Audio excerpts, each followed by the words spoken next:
ঘরে থাকা একটু ব্রেড আর দুধ দিয়ে কিন্তু এত সুন্দর ব্রেড মালাই চমচম তৈরি করা যায়। আশা করছি একবার হলেও কিন্তু ট্রাই করবে।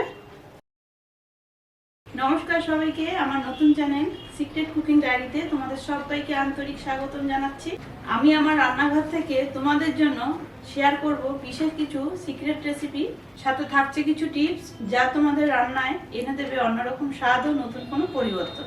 ভালো রান্না যদি ভালোবেসে খেতে হয় তাহলে কিন্তু এই চ্যানেলটি অবশ্যই সাবস্ক্রাইব করে পাশে থাকা বেল আইকনটি প্রেস করে রাখতে হবে। চলো তাহলে ভিডিওটা শুরু করি, সাথে থাকো, দেখতে থাকো। কি রেসিপি শেয়ার করছি তার আগে বলে দিই এখানে কি কি লাগছে। এখানে আমি নিয়ে নিয়েছি 1 প্যাকেট ব্রেড, এখানে নিয়েছি 1 লিটার দুধ, ফুল ফ্যাট ক্রিম দুধ আছে এটা। এখানে নিয়েছি চিনি, মিষ্টিটা কম বেশি করে নিতে হবে।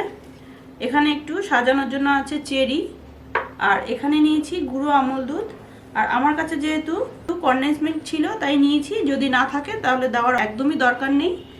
এর পরিবর্তে কিভাবে কি দিতে হবে আমি বলে দিচ্ছি। এখানে একটা প্যান বসিয়ে দিয়েছি, তার মধ্যে দিয়ে দিচ্ছি 1 বাটি দুধ। দুধ কিন্তু গরম হয়ে গেছে, এর মধ্যে দিয়ে দিচ্ছি এই গুঁড়ো আমল দুধ। এবার একটু ভালো করে জাল দিয়ে ঘন করে নিতে হবে। আর এর মধ্যে মিষ্টির জন্য আমি দিয়ে দিচ্ছি কনডেন্স মিল্ক। যদি কনডেন্স মিল্ক না থাকে তাহলে কিন্তু অবশ্যই চিনি দিয়েও এটা করা যাবে, খুব বেশি দেব না। দিয়ে দিচ্ছি 1 চামচ। দুধের মধ্যে দিয়েছি গুঁড়ো আমল দুধ আর কিন্তু কনডেন্স মিল্ক, এর পরিবর্তে চিনিও দেওয়া যাবে, অসুবিধা নেই। এটা এবার জাল দিয়ে বেশ ঘন করে নিতে হবে। দুধ কিন্তু খুব ভালোভাবেই গাঢ় হয়ে গেছে, দেখুন। আচ্ছা, বলে রাখি, যদি হাতে সময় কম থাকে তাহলে কিন্তু যখন এই দুধটা জাল হবে ঠান্ডা দুধের মধ্যে 1 চামচ মতো ময়দা গুলিয়ে দিয়ে দিলেও কিন্তু দুধের ঘনত্বটা খুব তাড়াতাড়ি চলে আসে। আশা করছি এই টিপসটা কাজে লাগবে।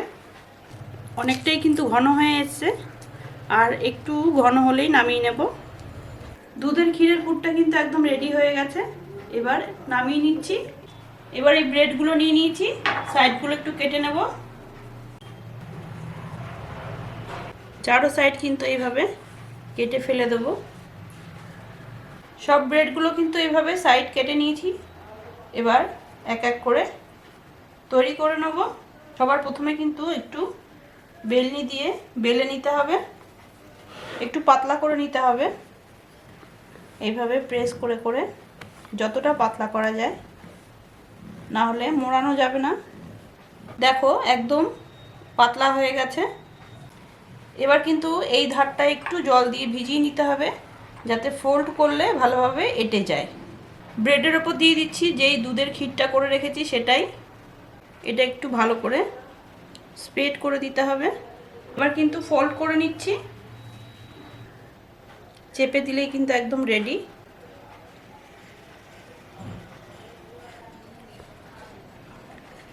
সব ব্রেডগুলো কিন্তু আমি এভাবে ফোল্ড করে নিয়েছি।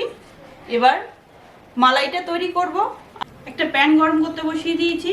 1 বাটি দুধ দিয়ে তো আমি ক্ষীরটা করলাম, আর বাদবাকি যে দুধটা আছে সেটাই কিন্তু এবার মালাইয়ের জন্য রেডি করব। দুধ কিন্তু খুব ভালোভাবে গরম হয়ে ফুটে উঠেছে।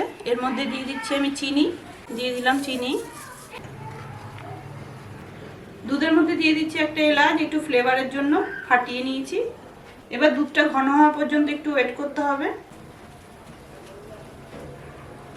দুধ কিন্তু জাল হয়ে একদম মালাই হয়ে গেছে, এবার নামিয়ে নেব। এর বেশি আর ঘন করব না। ক্ষীর দেওয়া ব্রেডগুলো একটা পাত্রে নিয়ে নিলাম, কারণ এটাতেই আমি মালাইটা দেব। একটা লেয়ার দিয়ে নিলাম, এবার কিছুটা মালাই দেব এর মধ্যে। একটা লেয়ার নিয়ে নিয়েছি, এবার এর উপর থেকে আমি এই দুধের মালাইটা দিয়ে দিচ্ছি।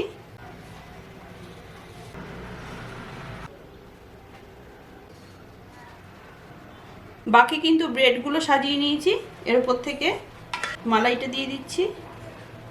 সব ব্রেডগুলো কিন্তু মালাইয়ের মধ্যে একদম ভালোভাবে ডুবিয়ে নিয়েছি। এবার এর উপর থেকে একটুখানি গার্নিশ করব।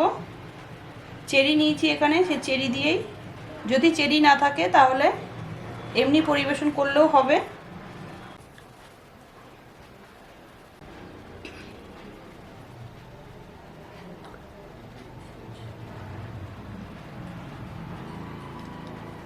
আশা করছি এই সহজ রেসিপিটি ভালো লেগেছে। যদি রেসিপিটি ভালো লেগে থাকে লাইক করবে, শেয়ার করবে আর প্রচুর প্রচুর কমেন্ট করবে কেমন লাগলো।